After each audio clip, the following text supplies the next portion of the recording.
Meditations for Every Day in the Year by Bishop Richard Challoner. December 9th. On the purity with which we ought to prepare our souls for Christ. Consider first that he who prepared the Blessed Virgin to be the mother of his Son, by this early care to keep her pure in the very conception, would thereby give us to understand what dispositions he expects in us, in order to our being also qualified for the spiritual conception and birth of the same Lord in our souls.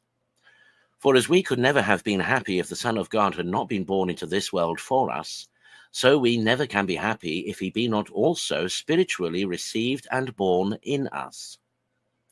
No, my soul, we must put off the old man and put on the new, which is Jesus Christ, before we can come to God. And this putting on the new man must be effected by his being spiritually conceived in our souls. Now, he can never come to any soul to be spiritually conceived or born there, if that soul be not clean. For though he humbled himself so far as to be born in a poor stable, yet he will not be born in an unclean soul, because such a soul is the habitation of unclean spirits, and therefore cannot be a proper place for his spiritual birth.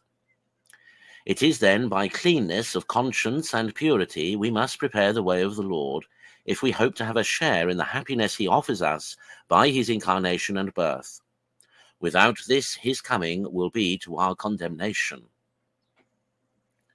Consider, secondly, that this cleanness and purity, which is indispensably necessary for the spiritual conception and birth of Christ in our souls, must be at least exemption from all willful and deadly sin.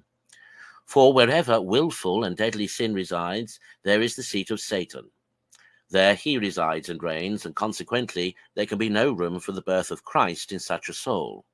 So that the first and most essential branch of Christian purity, without which God has no part in us, Job 31, verse 2, and we have no part in him, is a purity of conscience, at least from mortal sin, joined with a fixed determination of the soul, for no consideration whatsoever, for no honor, interest, or pleasure, for no fear or love or human respect, for no promises or allurements on the one hand, or terrors and threats on the other.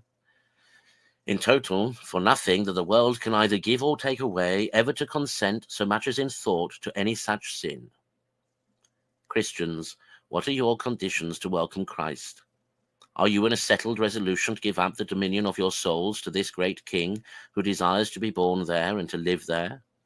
Are you willing to sacrifice to his will and pleasure all other loves that offer to oppose his reign, so as to be ready to part even with life itself, rather than with your allegiance to him? This is the purity of conscience he absolutely insists upon, and nothing less will satisfy him.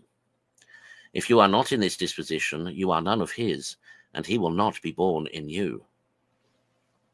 Consider, thirdly, that to welcome Christ in a suitable manner, you must not content yourselves with having your consciences only cleansed from all mortal sin, or your souls only settled in a resolution of nevermore being guilty, upon any consideration, of such sins as may eternally separate you from your God and cast you into hell.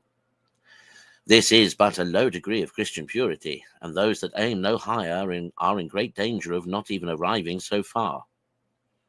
To make light of smaller sins, to be indifferent about Christian perfection, to pretend to know more than the avoiding hell, to indulge oneself in a negligent, lukewarm way of living and in a variety of evil habits and known sins, which one is willing to suppose are only venial, with little or no concern about the offense we commit against God or any serious thought of amendment, so far from being a proper disposition to prepare the soul for the spiritual birth of Christ, is indeed the broad road to mortal sin, and too often ends in hell.